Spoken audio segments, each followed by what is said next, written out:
മഞ്ഞൾ വിരിഞ്ഞ പൂവിൻ്റെ പുതുപുത്തൻ വിശേഷങ്ങളിലേക്ക് എല്ലാവർക്കും സ്വാഗതം. അങ്ങനെ ചിത്തിര പറയുന്നതെല്ലാം കേട്ട് കഴിഞ്ഞതിന് ശേഷം സുജ ചിത്തിരയോടായിട്ട് പറയുന്നുണ്ട്, ഇനി നീ ആഞ്ഞ് പഠിക്കാൻ നോക്കിക്കോ, ആദ്യം IAS, അത് കഴിഞ്ഞിട്ട് ഇനി വിശ്രമിക്കാവൂന്ന് സുജ പറയുമ്പോൾ ചിത്തിര പറയുന്നുണ്ട്, അത് തന്നെയാണ് ചേച്ചി ഞാനും തീരുമാനിച്ചിരിക്കുന്നത്. മരണത്തിൻ്റെ മുഖത്ത് നിന്നാണത്രേ എന്നെ എൻ്റെ അച്ഛമ്മയ്ക്ക് കിട്ടിയത്. ഇതുവരെ ഓരോരോ പ്രശ്നങ്ങളിൽ പെട്ട് ആടിയുലകിയായിരുന്നു ഞാനും എൻ്റെ അച്ഛമ്മയും. കാറ്റും കോളും നിറഞ്ഞ ആ യാത്രയിൽ മിക്കവാറും അച്ഛമ്മയ്ക്ക് ഞാനും എനിക്ക് അച്ഛമ്മയും മാത്രമായിരുന്നു കൂട്ടിനുണ്ടായിരുന്നത്. ഇരുട്ട് നിറഞ്ഞ ആ കഷ്ടകാലം കഴിഞ്ഞു. എന്നെ സ്നേഹിച്ച ഒരുപാട് പേരുണ്ട്, ഒരുപാട് പേര് എന്നെ പ്രോത്സാഹിപ്പിച്ചിട്ടുമുണ്ട്. അഞ്ജനാമ്മയ്ക്ക് കൊടുത്ത ആ സ്നേഹത്തിൻ്റെ ഒരു പങ്ക് എനിക്കും തന്നു. അതെല്ലാം ഞാൻ ആസ്വദിച്ചു. ഇനി ഒരു ഇടവേളയാണ്, പഠിത്തത്തിൻ്റെ ഇടവേള. അത് കഴിഞ്ഞ് പ്യൂപ്പയിൽ നിന്ന് പൂമ്പാറ്റ് പുറത്തു വരുന്നത് പോലെ ഞാൻ പുറത്തു വരും, നല്ല വർണ്ണച്ചിറകുള്ള ചിത്രശലഭമായിട്ട്. പ്യൂപ്പയും ശലഭത്തെയും കാണുന്നവർ അത്ഭുതപ്പെടും. ഇത് തന്നെയായിരുന്നോ അതെന്ന് ഓർക്കും എന്നൊക്കെ പറയുന്നുണ്ട് ചിത്തിര. തുടർന്ന് അതെ, രണ്ടും ഒന്ന് തന്നെയാണ്. പ്യൂപ്പ തന്നെയാണ് ശലഭം. ഇനി ശലഭത്തിൻ്റെ കാലമാണ്, പാറിപ്പറക്കുന്ന ശലഭത്തിൻ്റെ കാലം എന്ന് കൂടി പറയുന്നുണ്ട് ചിത്തിര. അതിനുശേഷം കാണിക്കുന്നത് 4 വർഷങ്ങൾക്ക് ശേഷമുള്ളതാണ് കേട്ടോ. അപ്പോൾ മഞ്ഞൾ വിരിഞ്ഞ പൂവ് എന്ന അഞ്ജനയുടെ ആത്മകഥ ഒരാൾ എഴുതി വായിക്കുകയാണ്.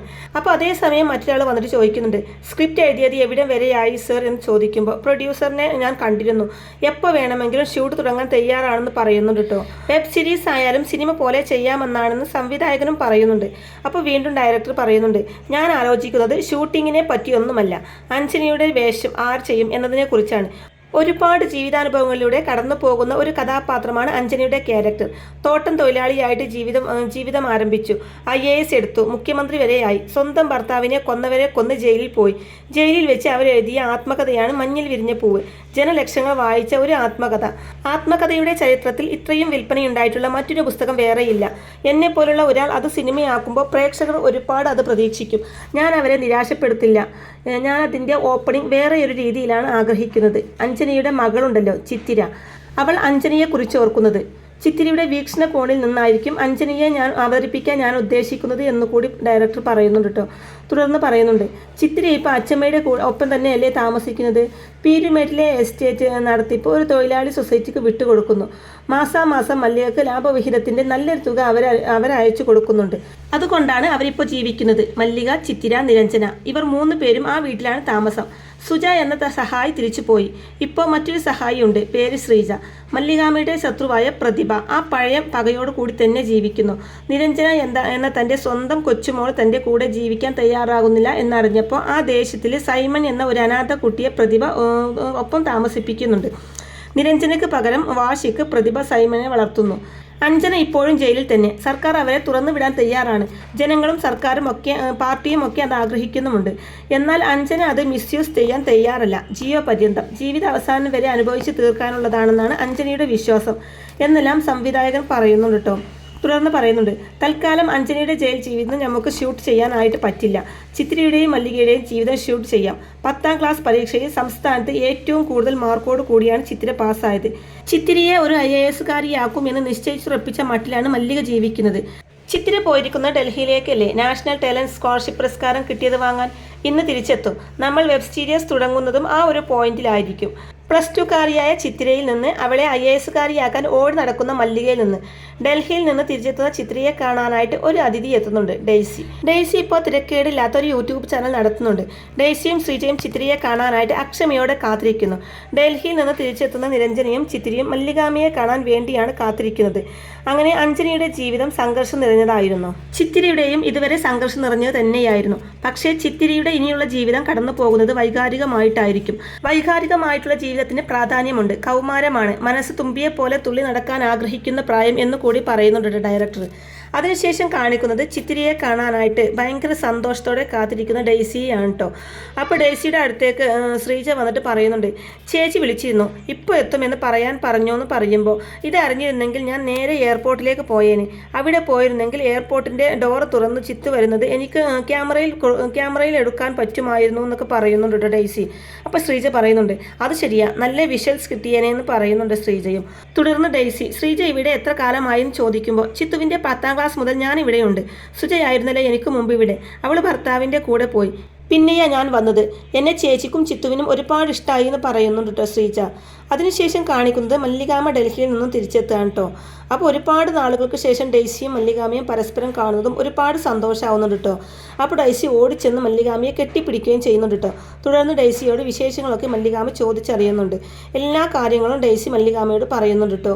അപ്പോൾ ചിത്തു എവിടെയാണ് ഡെയ്സി ചോദിക്കുന്നതും അവൾ ടീച്ചറെ കാണാൻ പോയിരിക്കുക. നാഷണൽ ടാലൻറ്റിൽ പ്രൈസ് കിട്ടാൻ കാരണക്കാരി ആ ടീച്ചറായിരുന്നു. ടീച്ചർ അവളുടെ പുറകെ നടന്നിട്ടാണ് അവൾ അത് എഴുതിയത്. അതുകൊണ്ട് അവൾക്ക് ഒരേ നിർബന്ധം, ആ പുരസ്കാരം ടീച്ചറെ കാണിക്കണം എന്നൊക്കെ പറയുന്നുണ്ട് കേട്ടോ മല്ലികാമ്മ ഡെയ്സിയോട്.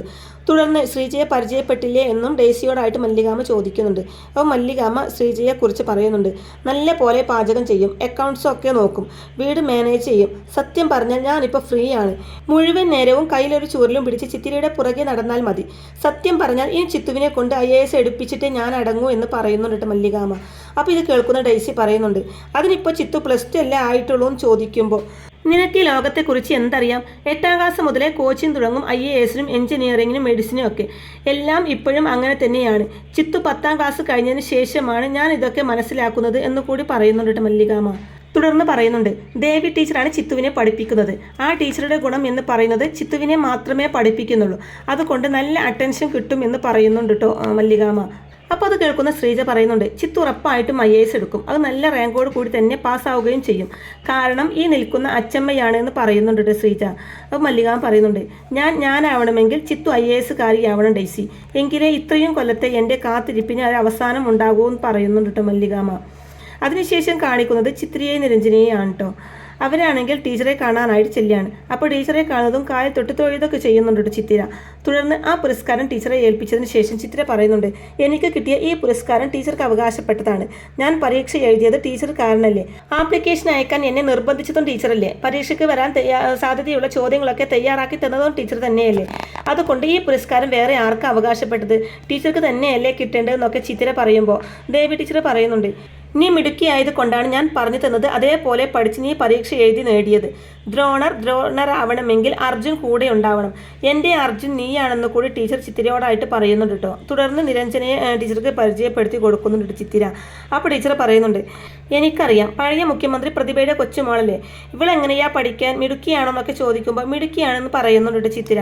തുടർന്ന് ടീച്ചർ പറയുന്നുണ്ട്, ചിത്തിരയുടെ ലക്ഷ്യം IAS ആണ്, നിൻ്റെയോ ചോദിക്കുമ്പോൾ ഞാൻ തീരുമാനിച്ചിട്ടൊന്നും ഇല്ല എന്ന മട്ടിൽ പറയുന്നുണ്ട് നിരഞ്ജന. അപ്പോൾ ടീച്ചർ പറയുന്നുണ്ട്, ഇപ്പോഴേ നല്ലൊരു ലക്ഷ്യം വേണം, എങ്കിലേ ശരിയായൊരു ലക്ഷ്യത്തിൽ പൊസിഷനിൽ എത്തിച്ചേരാൻ കഴിയൂ എന്നുള്ള രീതിയിലൊക്കെ 2 പേർക്കും ആയിട്ട് ടീച്ചർ ഉപദേശിച്ചു കൊടുക്കുന്നുണ്ട് കേട്ടോ. പോവാൻ നേരം ചിത്രയ്ക്ക് ടീച്ചർ റോസ് ഫ്ലവർ സമ്മാനിക്കുന്നുണ്ട് കേട്ടോ. എൻ്റെ ഒരു ചെറിയ സമ്മാനമാണിത്, ഈ പൂവിലെയാവണം നിൻ്റെ സുഗന്ധം, ഈ സമൂഹം മുഴുവൻ പരക്കണം എന്നൊക്കെ പറയുമ്പോൾ ചിത്തിരിയും പറയുന്നുണ്ട്, അതിനുവേണ്ടി തന്നെയാണ് ടീച്ചറെ ഞാനും ശ്രമിക്കുന്നത്. ഇതൊരു നല്ല സിമ്പിളാണ് ഈ പൂവ്. എനിക്ക് പെട്ടെന്ന് എൻ്റെ അമ്മയെ ഓർമ്മ വന്നു.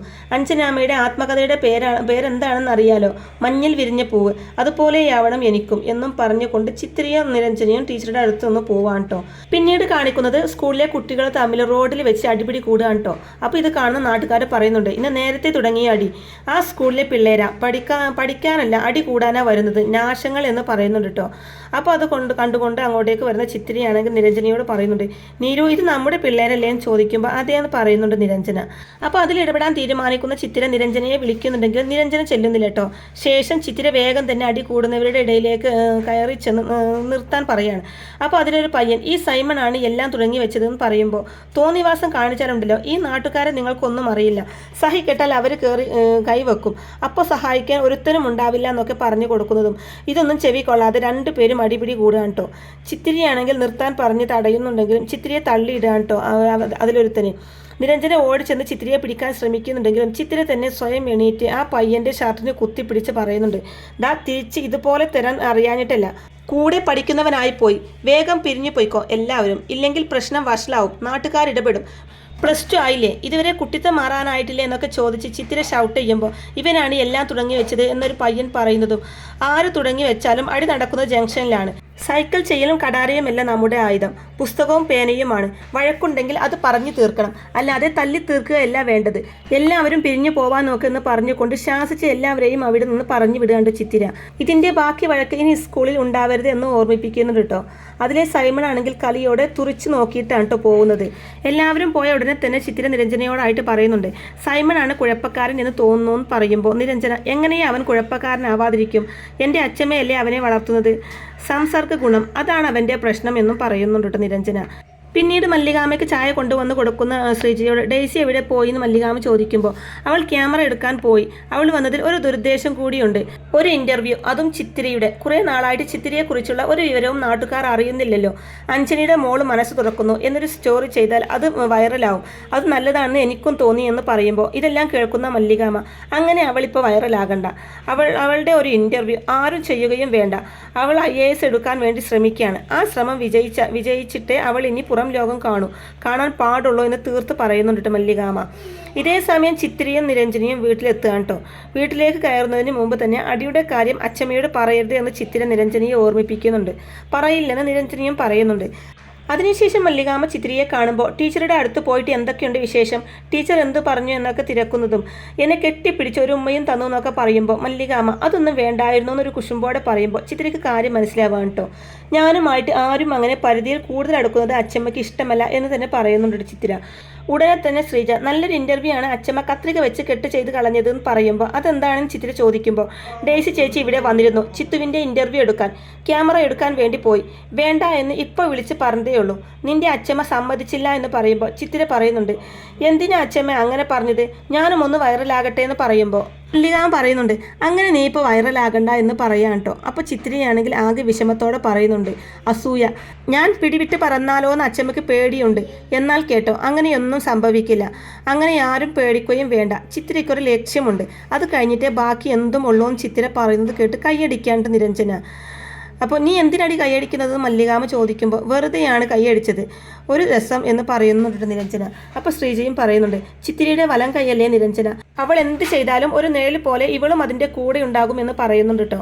അതിനുശേഷം മല്ലികാമ അതൊക്കെ അവിടെ നിൽക്കട്ടെ, എന്താ ഇത്ര വൈകിയത്, ടീച്ചറുടെ വീട്ടിൽ നിന്ന് വരാൻ ഇത്രയും സമയം വേണ്ടല്ലോ എന്നൊക്കെ നിരഞ്ജനയോടായിട്ട് മല്ലികാമ ചോദിക്കുമ്പോൾ എന്ത് പറയണം എന്നറിയാതെ മുഖത്തോട് മുഖം നോക്കി നിൽക്കുന്ന ചിത്തിരയെയും നിരഞ്ജനയെയും കാണിച്ചിട്ടാണ് കേട്ടോ ഇന്നത്തെ ഈ എപ്പിസോഡ് അവസാനിക്കുന്നത്.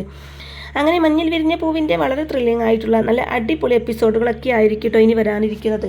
അപ്പോൾ ഈ റിവ്യൂ ഇഷ്ടമായിട്ടുണ്ടെങ്കിൽ വീഡിയോ ലൈക്ക് ചെയ്യാനും ചാനൽ കൂടി ഒന്ന് സബ്സ്ക്രൈബ് ചെയ്ത് സപ്പോർട്ട് ചെയ്യാനും മറക്കല്ലേ ഫ്രണ്ട്സ്. താങ്ക്